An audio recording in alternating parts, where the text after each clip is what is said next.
Nifa production Jabran Flebao and Ondu TV Flebao, Anga Folibawi, Niaka Farkolo, Yanaja Dialeni, Outding and Obalma Cafe, and Inakalandi, Sheker Bukader Mahasuba, Ayo Bismillah. Anga bi Bahurubaula, Amena Andado Femuna, Amitara Femi, Jeux Olympiques, Musola Kaufi, no Kangake Paris, Kaufi, no 2024 là, Amafo, aller éliminatoire, Musola Kauka de l'Antana, ou de l'Antan qu'on follow, Maline Burkina, Amena Andadula. Kunafuni musoni do nsemani do be anga musola kauka ni dogokun kono nana o jado bambulo amina ulu fenefle anga bi jemu kono namboro kono ambita fami basketball la afro basket U16 tiela kaw ni musola kaw fan fo ga ke tinisi kaw fi fami ambalma muso kadija kuni alebe ano abini dadola ani kunafuni miseni chama farafina ni farajala ulu de bena ka kulo garsiga bi fo ga se anga egluka kunafunuma Ayaw Bismillah. Ina fo kunafoni damine la kunye afo aw nyana togo mina Jeux Olympiques aller éliminatoire la anga musolakaw ubora ka dolantan gelema mbake dolantam na takara délocaliser ka ke penekaw fi malika muso an sebaya soro Burkina ka kele ani kanangolo celu yɛrɛ donna sanga sabana na an balimamuso Akesha Jarafe an b'a fɔ o ɲana kosɛbɛ n'i ye dolantan yɛrɛ jate minɛ o match retour a kan ka kɛ anw ka stade 26 mars la ka kɛ ka bɛn juillet kalo tile 18 ma Mali ale ni Burkina bɛna ɲɔgɔn sɔrɔ an bɛ dugawu kɛ an ka o musolakaw ye u jɔyɔrɔ ala ka ni tintin bɛɛ an ka musolakaw nalen dɔrɔn ka bɔ aéroport la ka na fédération na ka kungo kɔnɔ k'u kan ka taga interne na mais malheureusement an y'a ye an ka fédération mɔgɔw ma musolakaw bila ka taga interne na alors que mardi nata n'o kan ka bɛn tarata ma u ka dolantan kan ka kɛ o de kɔnɔ ni a jateminɛ gɛlɛya bonyara fo ka taga se k'a fɔ u ye nafolo min yɛrɛ ta ka di dolantana ninnu ma pour que u ka se k'u ka sow lasɔrɔ ka bɔ fédération na k'u ye 200 de d'u ma an b'a fɔ a dusukasi bonyara an ka dolantana ninnu fɛ kosɛbɛ u ye kumakan min lase n'a kɛlen don ka bɔlɔlɔ minɛ kumakan nin an ka taga lajɛ. An bɔra Benin sisan an bɔra aéroport la sisan a b'an kɔnɔ k'an bɛna internat la ko internat tɛ yen ko bɛɛ ka taa so. An filɛ nin fédération min na et puis an bɛ kɛlɛ ko kuma min yɛrɛ la ko wari ko ma dɔ wɛrɛ d'a ma 200 an filɛ ko transport juge kelen 200 hali so n tɛ d'an dɔw ma ko transport trop c'est trop vraiment an sɛgɛnna an tɔɔrɔla quoi u b'a lajɛ u b'a ko dɔw kɛ quoi nin tɛ se ka laban quoi nin tɛ se ka laban cogo si nin tɛ se ka laban match retour ye mardi match Burkina bɛ depuis combien non seulement aw voyagera ni 18 kɛlɛmako la ni match ni gansan kɛlɛ foyi ma kɛ lesu bɛ se ka bɔ fɛn bɛɛ kɔnɔ et puis match dugusajɛ fana la an voyage la match dugusajɛ internat sɔrɔla tile 3 trop c'est trop i bɛ bana yɛrɛ paracetamol ni ibuprofène de bɛ d'i ma o tɛmɛnen kɔ an bɛ yɛlɛma ka na fɛn min ye an balimamuso fan fɛ n'o ye Kadija Kone Kadija somɔgɔw wuli baasi foyi tɛ yen i ka kɛnɛ baasi foyi tɛ foli di an lamɛnbagaw ma an bɛ foli di lamɛnbaga jɛkulu bɛɛ lajɛlen ma ko bɛɛ ni ɲankuma. Merci beaucoup Kadija n'an nan'i fɛ an b'an da don fɛn min ye afro basket U16 féminin ani garçon nka an b'a daminɛ garçon na cɛlakaw fan fɛ olu ka poule ye jɔn ni jɔn ye. Komi i yɛrɛ y'a fɔ cogo min na Momo cɛlakaw fan fɛ poule A ale ye Tunisie, Rwanda, Côte d'Ivoire, Angola, Mali. Poule B Égypte, Guinée, Ouganda, Maroc, Tchad. D'accord o ye poule ye an b'a dɔn nin poule ninnu kɔnɔna na dolantan dumanw don nka an y'a ye match fila fɔlɔ Mali y'o kɛ ka ban an ni jɔn ni jɔnw jera o jaabiw kɛra jumɛn ye. O jaabiw Mali ni Côte d'Ivoire ka jeu Mali ye sebaaya sɔrɔ Côte d'Ivoire kan ni kuru 72 ye. Mali ni Rwanda ka dolantan Mali ye sebaaya sɔrɔ Rwanda kan ni kuru 76 ye. Donc o bɛ a yira k'a fɔ n'i ye kunnafoniw lajɛ an ka cɛlakaw ka bɔko fɔlɔ la Mali ale ye tɛgɛ da Côte d'Ivoire ɲɛ kan o dolantan banna fɛn min ye 72 ani 49 dolantan filanan na n'o kɛra an ka bɔko filanan ye Rwanda ale tun bɛ ka Mali bisimila Mali ye sebaaya sɔrɔ Rwanda ka 76 72 n'an bɔr'o kɔnɔ an bɛ taga musolakaw fɛnɛ fɛ yen nɔ hali bi o afro basket kelen na an bɛna an ka musolakaw fan fɛ musolakaw fɛnɛ olu ka poule ye jumɛn ni jumɛn ye. Musolakaw ka poule ye Tunisie, Égypte, Guinée, Angola ani kun ye groupe A ye. Maintenant groupe B Mali, Rwanda, Maroc, Ouganda.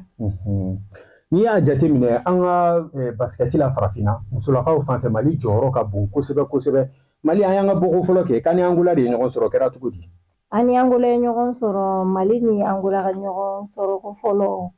Mali ye Angola ci ni kuru 80 ye. Kosɛbɛ o b'a yira k'a fɔ an ka aigliw ka bɔko filanan na bɔko fɔlɔ la n'o y'an ka musolakaw ye u ye sebaya sɔrɔ Angola ka 82. An balimamuso ka di an bɛ foli di ma kosɛbɛ. An bɛ taga hali bi kɔfɛ sɔni an bɛ segin ka na don an ka kunnafoniw kɔnɔ hali bi an bɛna fɛn min ye an ka aigliw ka kunnafoniw na. N'an nana an ka aigliw ka kunnafoni na nin ye an ka dolantana ye ni ale tɔgɔ ye Jadji Samaseku n'a bɛ Hoffenheim na. Olu kun y'a singa équipe ma Grèce kɔnɔna na. Jadji Samaseku a seginna ka na a ka tɔnkɔrɔ la Allemagne n'o Hoffenheim ye an y'a ye nin wagati in na a bɛ ka entraînement kɛ équipe nin fɛ. O tɛmɛnen kɔ nin y'an ka cɛ de ye ni ale tɔgɔ ye Mamadi Jara ni ale yɛrɛ ye élu ye an b'a ye an ka aigliw ka dolantana fɛnɛ don nin wagati in na ale bɔra Espagne a tun bɛ tɔnna Espagne ni o tɔgɔ ye Cadiz ye nin wagati in na a nana tɔn contrat signé équipe wɛrɛ la fɛn min ye équipe min ni o tɔgɔ ye Eto FC Győr o ye 2e division tɔn ye fɛn min ye Hongirikaw fɛ yen Mamadi Jara an bɛ dugawu k'a ye a ka nin challenge kura ni Ala k'a ta fanga d'a ma. N'an bɔra an bɛna an da don an ka El Bilal Touré la El Bilal Touré nin wagati in na hali ni y'an sɔrɔ diɲɛ équipe caman kelen don k'i ɲɛ jɔ ale la fɛn min ye Faransi, Turki, Italie fo ka se Angleterre ma mais o bɛɛ n'a ta nin wagati in na a seginna ka na entraînement daminɛ a ka tɔn fɛ n'o o ye Almeria ye Espagne kɔnɔna na hali bi jateminɛw bɛ sen na sabula Almeria yɛrɛ ale banna tɔn dɔ bɛ Angleterre n'o Everton olu ye an b'a fɔ €30 millions 30 ɲɔgɔn na olu kun y'o proposé mais a ka tɔn ban'o la ko fo ka yɛlɛ €40 millions 40 na pour que u ka dolantana u b'a bila ka taga cogo min na. O tɛmɛnen kɔ hali bi an ka aigliw ka kunnafoni na an bɛna AG Auxerre la n'an nana AG Auxerre la an bɛna kuma an ka dolantana kan n'ale tɔgɔ ye Lassina Sinayogo an b'a fɔ saison dayɛlɛ nin na ale jɔyɔrɔ bonyalen don kosɛbɛ k'a sababuya kɛ a ka équipe ka match amical fɔlɔ min tɛmɛna semaine kɔnɔ a ye cilo 2 sɔrɔ ka don an b'a fɔ kunasi min kɔ n'o bɛnna alamisa don yɛrɛ ma a ka équipe ni tɔn dɔ tun bɛ ka jouer n'o ye Dijon ye o dolantan banna kelen ni kalangolo o cilo 1 ale de y'o sɔrɔ k'o dun.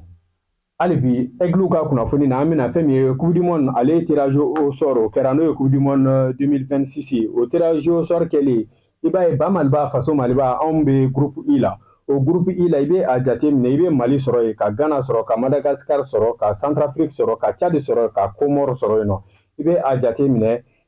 k'a daminɛ fɛn min ye novembre kalo tile 13 ka na a tile 21 na i b'a ye an ka dolanta fila fɔlɔ bɛ ko la première journée ni deuxième journée n'an bɔr'o la ka na fɛn min ye juin kalo tile 3 ka taga bila 11 na